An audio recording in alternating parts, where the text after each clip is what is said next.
Hey guys, Dylan from the Geek Duo here, and today I'll be bringing you my Hero Academia Chapter 296 read-through. Now, this chapter, I said I wasn't expecting to come out till the new year. Well, I was wrong. That rather than foregoing a week with the chapter, they pushed it back 2 days, at least on this website. And well, because of that, I was out of town with family, so this is being recorded a couple days after that still.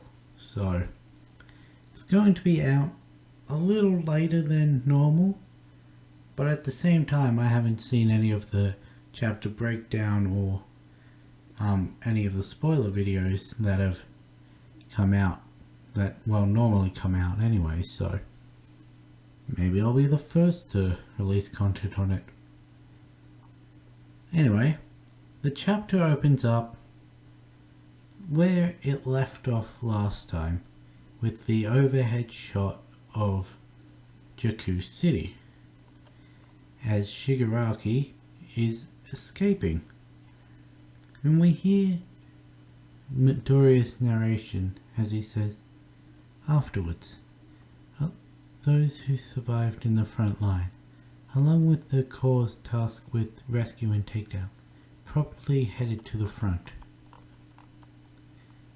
We see an image of Pixie Bob, who we last saw using her mudslide quirk to try and stop the decay wave. Her status was unknown, so she obviously survived it. We see Present Mike, who we knew was alive.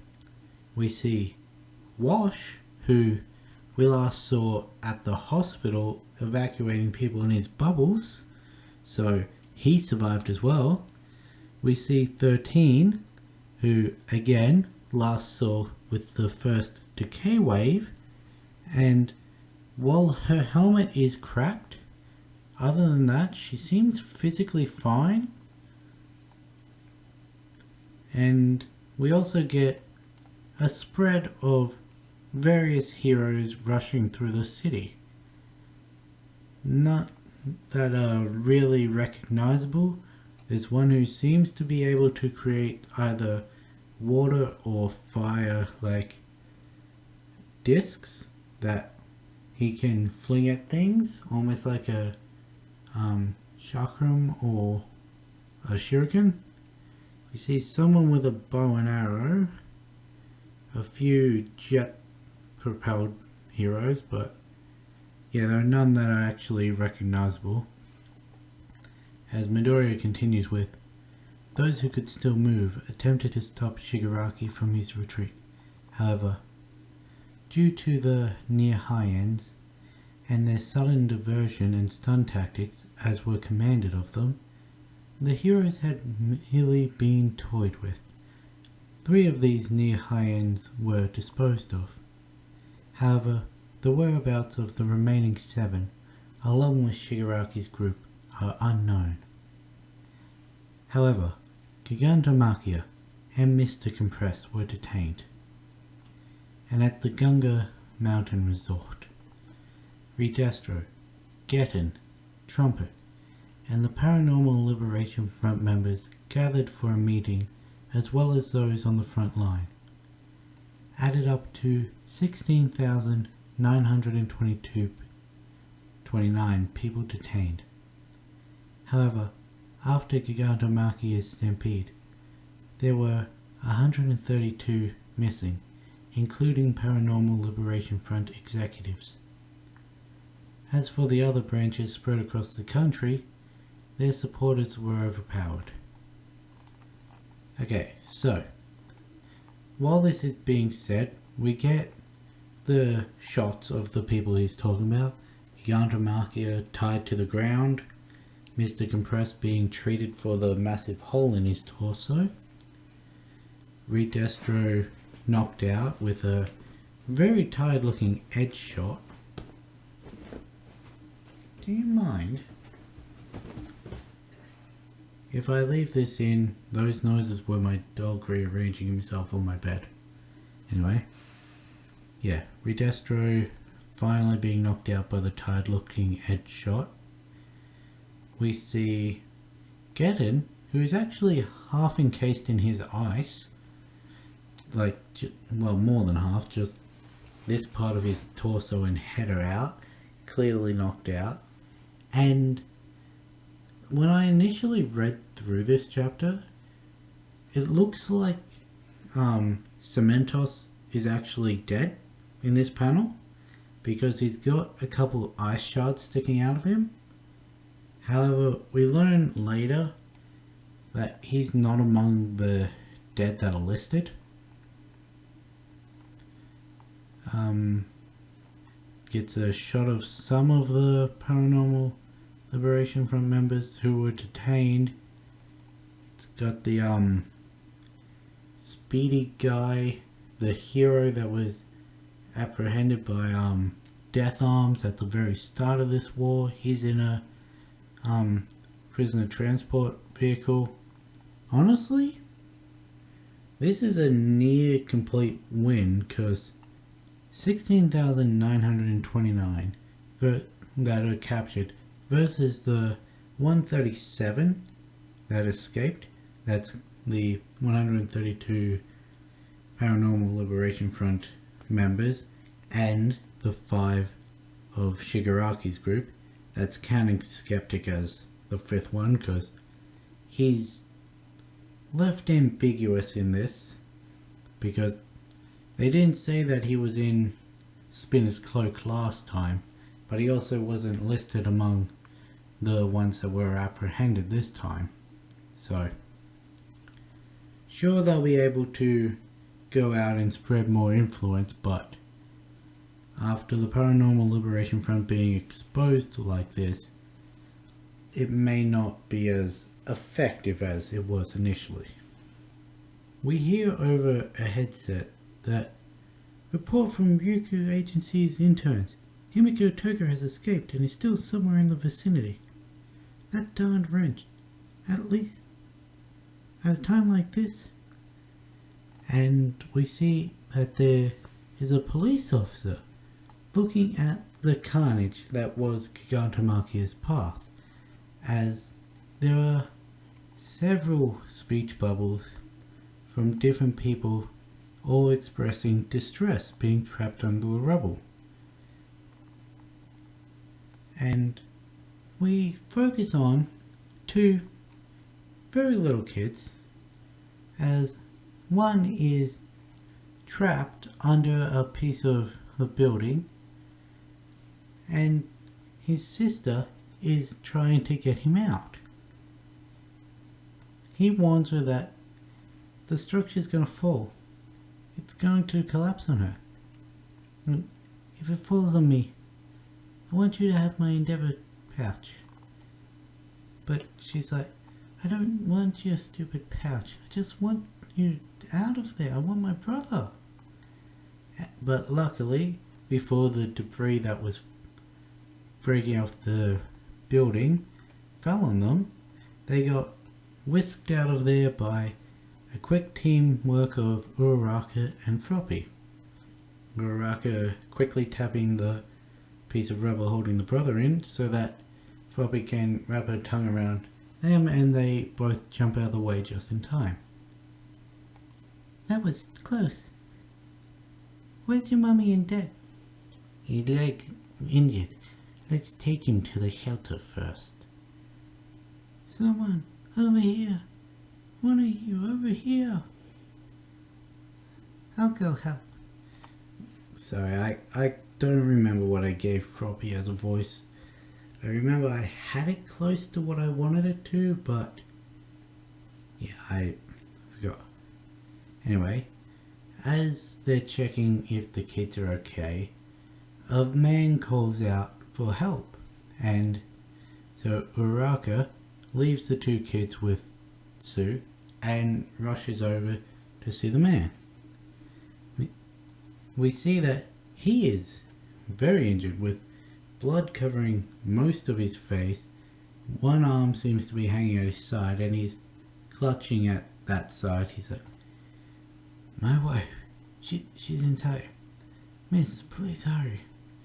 Which room is it? Save them. Save anyone I can reach. All of them. There are lives that can still be saved." And we get a couple panels of various people being rescued by various heroes. We see that she does manage to get his wife out of there, as there's a panel of him and his wife hugging. We see them searching under rubble. We see Coda and some heroes helping civilians. We see the medical team with stretchers and civilians. And then we see her floating more rubble off of people, pulling them out, as there are more just a cacophony of voices screaming out in pain. But Uraraka, she focuses in on one of the voices, but it's not someone in pain, at least not physical pain. It's a fellow hero who says, "I'm done. This was just a big mistake. Maybe I should find a new job." As he's saying this, he's looking over the sea of carnage and all the people that have died or severely injured, whose lives will never be the same. And it's understandable why he would think this. There's probably going to be a lot of heroes who are thinking this.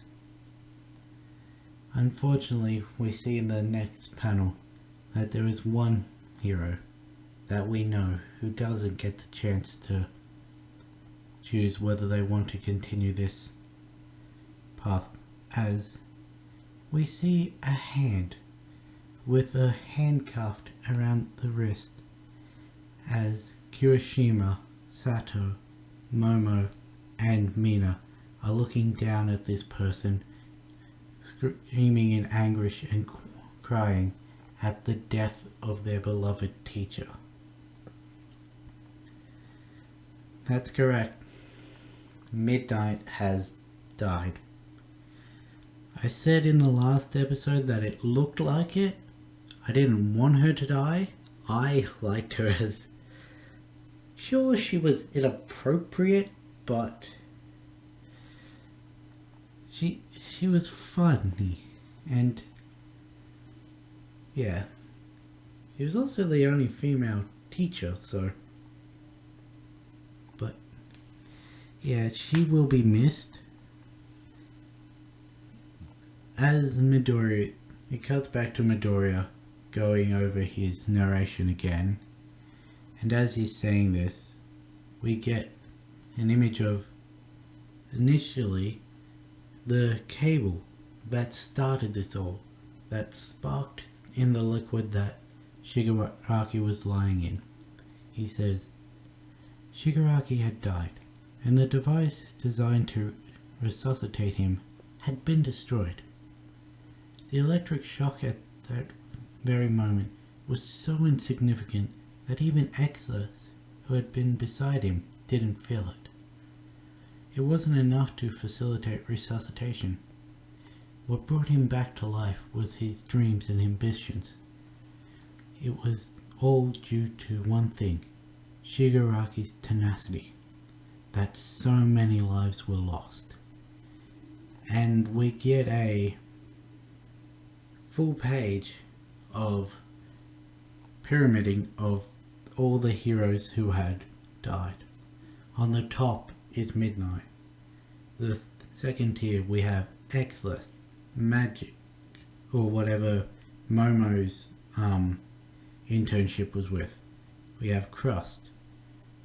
On the next level we have 3 that we didn't see, and the one guy that Twice's final clone stabbed in the back of the head. He's there. Then we've got a row of 5, and I'm pretty sure the second from the left was a part of the Shai Hazakai raid, though I can't be completely sure about that. And the final row is 6. The one on the very left looks like it's Businessman Daft Punk, but of the rest of the page, there's no one that I recognize. There may be people that were in the Vigilante manga, but I haven't read that yet. Midoriya simply concludes this with "and" followed by an ellipsis as it cuts to civilians. They're reacting to everything that has happened. One of them is showing his phone to his friend. He's like, "This is it for him, isn't it?" Then we cut to a group of 3 kids. Darby's annoying, but I wonder what Endeavor's going to do now. And there's 2 ladies talking. Is it true? If it is, it's a big problem. Then we get an overshot of City. Even during his days as number 2, I always thought he was kind of shady. His job is to protect us, isn't it? What the hell is going on? We then get a picture of Midoriya and Endeavor, both of them on stretchers and passed out, as there are voice bubbles, probably from more civilians, but I can't exactly tell. The first one, which is in the top right of the page, says, "This is it. I think this is really the end. Maybe I should move overseas. But I don't have the money. They better explain themselves come tomorrow. Will we be okay?" And then we cut back to at least someone we know, as there were 2 of the kindergarten kids from the remedial lessons arc. The one that had the biting balls, I'm pretty sure that was his quirk, and the snobby one that Bakugo got through to, discussing, and the little ones, the biting ball ones, just like, "It'll be fun, I mean, that's what 5 weenies told us after all." And then that's where that scene ends, and we cut to nighttime as we get a shot of the sky, then the shot of a prison, then the shot of an inside a prison cell. "I feel it. It's slightly outside of expectations, but soon enough. Why would you think that there would be a tomorrow? I won't give you a moment to rest. From here on out, it's still my turn. Now, my nobles, who know nothing of fatigue, go free my main body." We see that Spinner and Darby, they're exhausted and looking at their leader, who is, he's mentally passed out, but All For One is still talking to him as he's telling the 7 remaining near high ends to go to Tartarus and break him out. So it looks like we may not be getting the prison break arc we were expecting, but it does look like we will be getting one. But here's the thing. So, All For One, he's conscious in his own body right now. And he's conscious in Shigaraki's body. What's going to happen once his main body is broken out? Because he's then going to have 2 bodies that he's piloting. Which, oh boy, because we know that Shigaraki's body has the main one for all for one quirk, as well as several other that have been stockpiled into it. Of course, he's not ready. They need to get Ujiko back.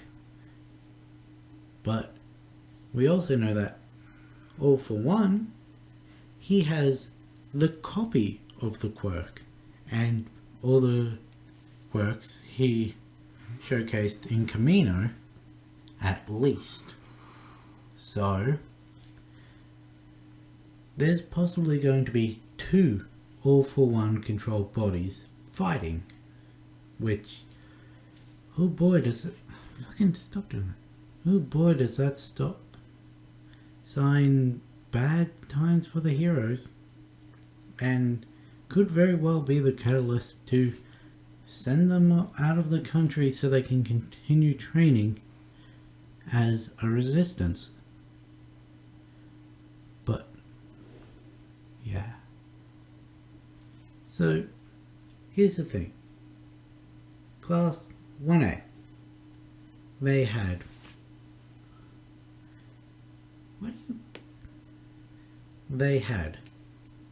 Eraserhead as their teacher. They had Present Mike as their teacher. They had Midnight as their teacher. They had Cementos as their teacher. And they had Ectoplasm as their teacher.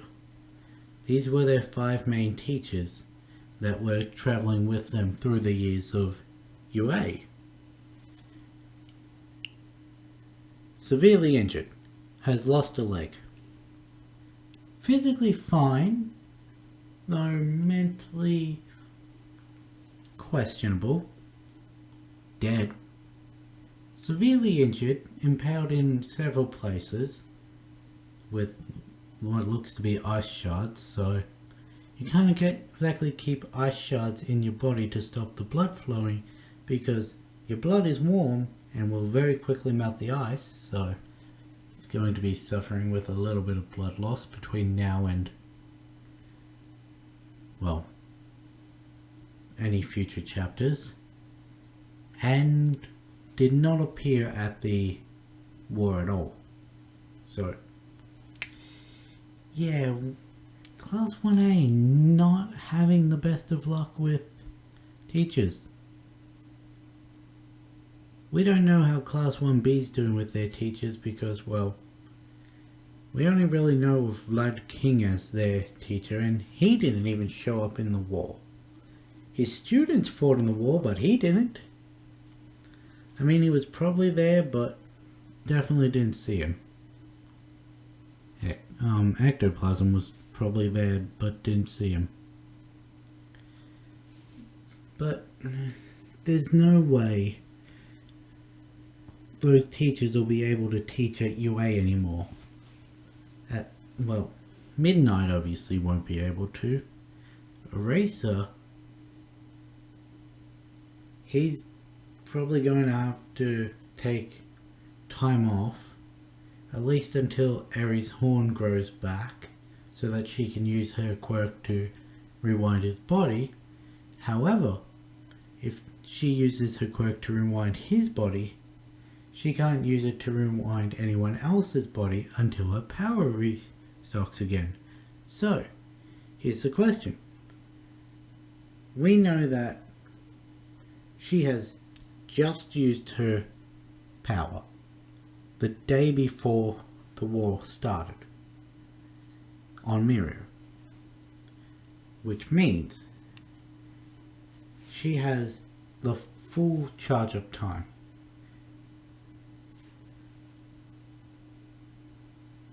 We don't know how long it takes her to charge up to a usable level.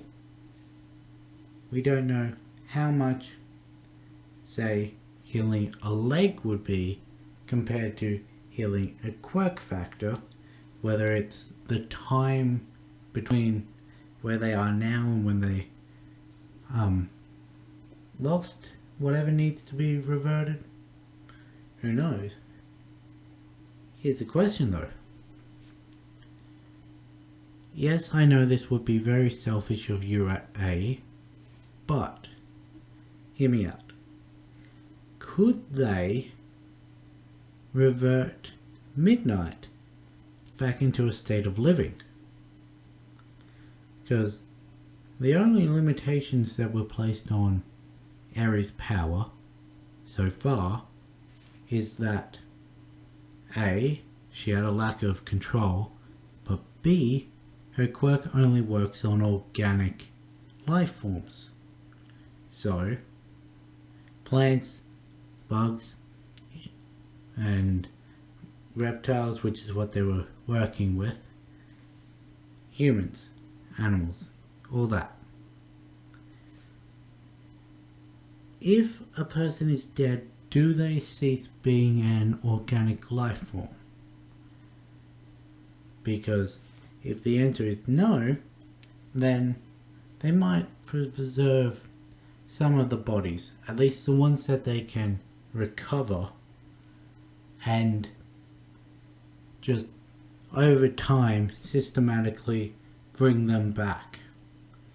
Yes, I know you're bordering into Frankenstein territory with the whole how does the effect of being dead for that long take on the brain, though you'd think them being reverted back to the state they were when they were alive would revert any of the brain damage that is caused by being dead. Yes, I know that does take a lot of the risk out of being heroes for as long as Aries is alive, and Aries is practically immortal anyway, so takes some of the risk, because, well, if Aries must use her entire stockpile to heal every single thing, then they're obviously not going to, say, use it if someone loses a finger, because that just means they have to wait the entire build up before they can help the next person. But it does take a lot of the death out of being a hero, but also there's the moral question of whether it's the right thing to do.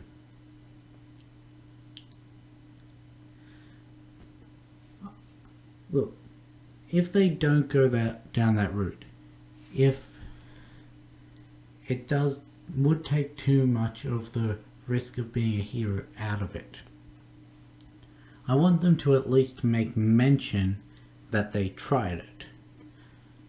Just be like, say, when we jump forward, it's just like, they say in passing, oh, I wish Aries' quirk had have been able to bring back so and so, that we could have really used their power, but her quirk didn't work on reviving the dead.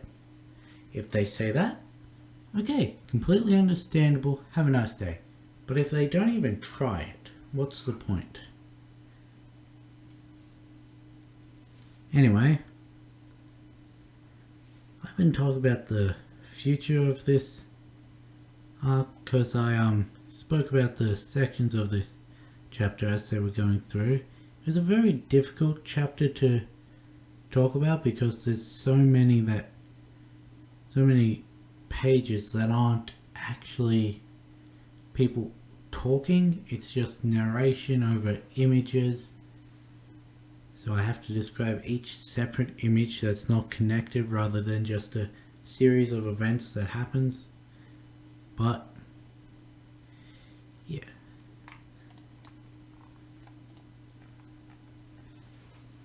I also do really like the fact that they put in this chapter that there are already heroes that are thinking of quitting after this. The fighting hasn't even been done for probably 5 minutes. Well, we don't actually know that, but it hasn't been done for long, and heroes are already looking at this like villains are acting out because there are heroes to challenge them. If the heroes weren't a thing, then the villains wouldn't be as drastic as they are. It's not entirely true, but it does come into the whole J. Jonah Jameson with Spider-Man, where he blames the fact that Spider-Man is in New York as the reason that the costumed villains keep terrorizing New York in an attempt to take Spider-Man down. Because if he wasn't in town, they would have no one to try and destroy.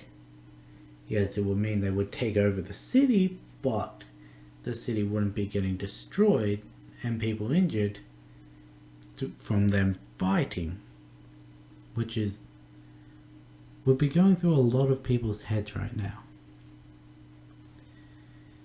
Anyway, my camera's being an asshole, so I'm just going to end it now. If you guys liked the video and know of anything I may have missed or misinterpreted, then comment them down below and I'll catch you in the next one.